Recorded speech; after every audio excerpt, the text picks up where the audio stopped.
Hello guys, ഞാൻ west ബംഗാളിലാണ് ഇപ്പോൾ. West ബംഗാളിലെ കുറച്ച് കാഴ്ചകളൊക്കെ നമുക്ക് കാണാം. എന്നോടൊപ്പം നിങ്ങളും ഒരുമിച്ച് നമുക്ക് യാത്രകൾ ചെയ്യാം. വലിയ ഒരുപാട് എക്സ്ട്രീമായിട്ടൊന്നും ചെയ്യാൻ ആഗ്രഹിക്കുന്നില്ല, പക്ഷേ ചെറിയ ചെറിയ കാഴ്ചകളൊക്കെ നിങ്ങളെ കാണിക്കാൻ ആഗ്രഹിക്കുന്നു. എന്നോടൊപ്പം ഒരുമിച്ച് നമുക്ക് യാത്ര ചെയ്യാം. Thank you so much. Alipurduar ഡിസ്ട്രിക്റ്റിലെ ഉത്തർ മന്ദേവാരി എന്ന് പറയുന്ന ഒരു മനോഹരമായ ഗ്രാമത്തിലൂടെയാണ് നമ്മളിപ്പോൾ യാത്ര ചെയ്യുന്നത്. അടയ്ക്കാമരം, അങ്ങനെയുള്ള കവുങ്ങ്, അതാണ് അവിടുത്തെ മെയിൻ കൃഷി. അടയ്ക്കാമരം ഒന്നും പല സ്ഥലങ്ങളിലൊക്കെ ഉപയോഗിക്കുന്ന ഒരു വേടായതുകൊണ്ടാണ് ഞാൻ അങ്ങനെ പറഞ്ഞത്. ഇവരുടെ വേലി, കവുങ്ങിൽ നിന്ന് കിട്ടുന്ന പാള ഉപയോഗിച്ച് തന്നെ ഇവർ വീടിൻ്റെ വേലികൾ കെട്ടി അങ്ങനെ അവർ ജീവിക്കുന്ന ഒരു ഗ്രാമപ്രദേശമാണ് നമ്മൾ കാണുന്നത്. വെസ്റ്റ് ബംഗാളിലെ ഏറ്റവും വലിയൊരു കൃഷി രീതി തേയില തോട്ടങ്ങൾ വളരെ കൂടുതലാണ്. വിവിധ സംസ്ഥാനങ്ങളിൽ നിന്ന് ഭാരമേറിയ വാഹനങ്ങൾ തേയിലകൾ എടുക്കുവാനും മറ്റ് സംസ്ഥാനങ്ങളിലേക്ക് കൊണ്ടുപോകാനും ഈ നിരത്തിലൂടെയൊക്കെ യാത്ര ചെയ്യുന്നത് നമുക്ക് കാണാൻ സാധിക്കുന്നു. വ്യത്യസ്തമായ ഒരു കാഴ്ച ഞാൻ കണ്ടത്, വഴിയിൽ ഇതുപോലെയുള്ള പെട്രോൾ കുപ്പികളിൽ നിറച്ച് അവർ അവിടെയുള്ള ലോക്കലായിട്ടുള്ള ആളുകൾക്ക് വിൽക്കുന്ന ഒരു കടകളൊക്കെ നിരത്തുകളിൽ നമുക്ക് കാണുവാൻ സാധിക്കുന്നു. 1 ലിറ്റർ 1 ലിറ്റർ അങ്ങനെ കുപ്പികളിലാക്കി അങ്ങനെ അവർ വിൽക്കുന്ന ഒരു വളരെ വ്യത്യസ്തമായൊരു കാഴ്ച നോർത്ത് ഇന്ത്യയിൽ യാത്ര ചെയ്യുമ്പോൾ നമുക്ക് കാണാൻ സാധിക്കുന്നു. ഇതുപോലെ ഞാൻ മുമ്പേ പറഞ്ഞ പോലെ തേയില തോട്ടങ്ങൾ ഒരുപാട് വെസ്റ്റ് ബംഗാളിൽ നമുക്ക് കാണാൻ സാധിക്കും.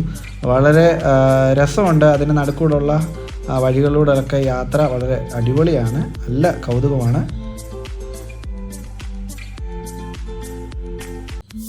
VBSന് വേണ്ടിയാണ് ഞങ്ങൾ വെസ്റ്റ് ബംഗാളിലേക്ക് വന്നത്. എന്നോടൊപ്പം പ്രിയ സഞ്ജു ഉണ്ട്, പ്രിയ കിരൺ സാറുണ്ട്. കുഞ്ഞുങ്ങളെ അവധിക്കാലത്ത് പാട്ടുകളും ആക്ഷനും ഒക്കെ പഠിപ്പിക്കുന്ന ഒരു പ്രോഗ്രാമാണ് VBS. അതിൻ്റെ ചെറിയൊരു കാഴ്ചകളൊക്കെ നമുക്ക് കാണാം.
ഗ്രാമപ്രദേശങ്ങളോടുള്ള യാത്രയിൽ ചിലാപ്പട്ട എന്ന സ്ഥലത്ത് ഒരു ഈവനിങ് മാർക്കറ്റ് കണ്ടു. ചാടി ഇറങ്ങിയ വണ്ടിയിൽ നിന്ന് ഇതൊന്ന് കണ്ടു കളയാമെന്ന് വെച്ച്. വളരെ വ്യത്യസ്തമായുള്ള കാഴ്ചകളാണ് അവിടെ നമുക്ക് കാണുവാനിടയായത്. അവരവരുടെ വീടുകളിൽ നട്ട് നനച്ചുണ്ടാക്കിയ ഇലകൾ അല്ലെങ്കിൽ ഭക്ഷ്യവസ്തുക്കൾ, ഫ്രൂട്ട്സ്, പച്ചക്കറികൾ ഒക്കെ അവിടെ അവർ വിൽക്കുന്നുണ്ട്. ഒരുപാട് നല്ല തിരക്കാണ് ഇവിടെ. സന്ധ്യയ്ക്ക് വളരെ ചീപ്പ് റേറ്റിൽ സാധനങ്ങൾ കിട്ടുന്ന ഒരു സ്ഥലത്താണ് നമ്മൾ വന്നിരിക്കുന്നത്. അവിടെയാണ് നമ്മളിപ്പോൾ ചെറുതായിട്ടൊന്ന് കറങ്ങിക്കൊണ്ടിരിക്കുക.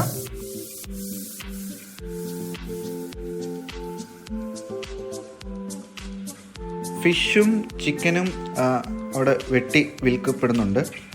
നമുക്കിപ്പോൾ ഒരു 500 ഗ്രാം വേണമെങ്കിൽ 500 ഗ്രാം ആ ഫിഷിൽ നിന്ന് കട്ട് ചെയ്തിട്ട് അതിൻ്റെ ബാക്കി അടുത്ത ആൾക്ക് കൊടുക്കും. അല്ലാതെ ഒരെണ്ണം മാത്രം നമുക്ക് ഫുള്ള് തരുന്ന ഒരു സിസ്റ്റമല്ല. കോഴിയുടെ കാര്യമാണ് അങ്ങനെ ഞാൻ പറഞ്ഞത്. കോഴി അങ്ങനെ കട്ട് ചെയ്ത് സെപ്പറേറ്റ് ആയിട്ടാണ് തരുന്നത്. ഇപ്പോൾ നമ്മൾ കണ്ടുകൊണ്ടിരിക്കുന്നത് നമ്മൾ മുറുക്കുവാനൊക്കെ നാട്ടിൽ ഉപയോഗിക്കുന്ന അതിൻ്റെ ഇലയാണ്. അത് ഉണക്കി അവിടെ മാർക്കറ്റിൽ അവൈലബിൾ ആണ്. പിന്നെ എന്നെ ഞെട്ടിപ്പിച്ച ഒരു കാഴ്ച, നമ്മുടെ വീടുകളിൽ നമ്മൾ യൂസ് ചെയ്യുന്ന ഡ്രസ്സ് അല്ലെങ്കിൽ തുണികൾക്ക് എന്തെങ്കിലും കേടുപാട് സംഭവിച്ചാൽ ആ മാർക്കറ്റിൽ കൊണ്ടു കൊടുത്താൽ അവർ ആ കീറിയത് തയ്ച്ച് തുന്നി നല്ലതായിട്ട് നമുക്കത് പിന്നെയും യൂസ് ചെയ്യാൻ വേണ്ടി അവർ അത് ചെയ്തു തരും. നമ്മുടെ നാട്ടിലില്ലാത്തൊരു വ്യത്യസ്തമായ കാര്യമാണ് മാർക്കറ്റിൽ അങ്ങനെ ഒരു പ്രോസസ്സിങ് അല്ലെങ്കിൽ അങ്ങനെ ഒരു സിസ്റ്റം. വ്യത്യസ്തമായ ഒരു സമയം തന്നെയായിരുന്നു മാർക്കറ്റിൽ ചിലവഴിച്ചത്. നമ്മുടെ നാട്ടിലേക്കാട്ടും കുറച്ചും കൂടെ വെറൈറ്റി ആയിട്ടുള്ള ഒരുപാട് കാര്യങ്ങൾ മാർക്കറ്റിൽ കാണുവാൻ സാധിച്ചു. അവിടെ നിന്ന് യാത്ര പിന്നെയും തുടർന്നു.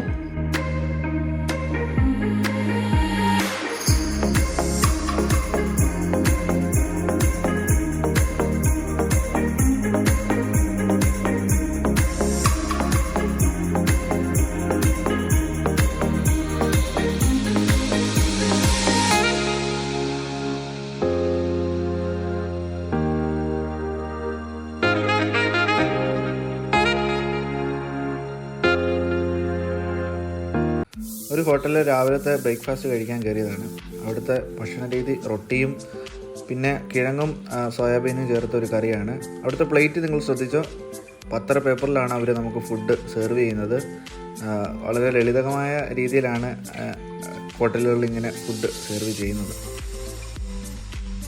വെസ്റ്റ് ബംഗാളിൽ റാബ എന്ന് പറയുന്ന ഒരു കമ്മ്യൂണിറ്റിയുടെ പോപ്പുലേഷൻ വളരെ കൂടുതലാണ്. അവരുടെ വീടുകളാണ് നമ്മൾ കാണുന്നത്. ഒരു പ്രോപ്പർട്ടിയിൽ അവർ പല ഭാഗങ്ങളായിട്ട് അവരെ വീടുകൾ വെച്ചിട്ടുണ്ട്. ഇത് ഒരാളുടെ വീട് തന്നെയാണ്. അവർക്ക് ഫുഡ് കഴിക്കാൻ ഒരു സ്ഥലം, അവർക്ക് ലിവിങ് ചെയ്യാൻ ഒരു സ്ഥലം, അവർ ധാന്യങ്ങൾ അങ്ങനെയുള്ള സാധനങ്ങളൊക്കെ ഇട്ട് വെക്കുവാൻ ഒരു ഇതുപോലുള്ള റൂം, പല പല റൂമാണ് അവരിങ്ങനെ ചെയ്തു വച്ചിരിക്കുന്നത്. ഓല കൊണ്ടൊക്കെ ചെയ്തു വച്ചിരിക്കുന്ന ഒരു വ്യത്യസ്തമായൊരു വീടാണ്. വളരെ അടിപൊളിയാണ്. അതിൻ്റെ അകമൊക്കെ കയറി കാണാനൊക്കെ സാധിച്ചത്.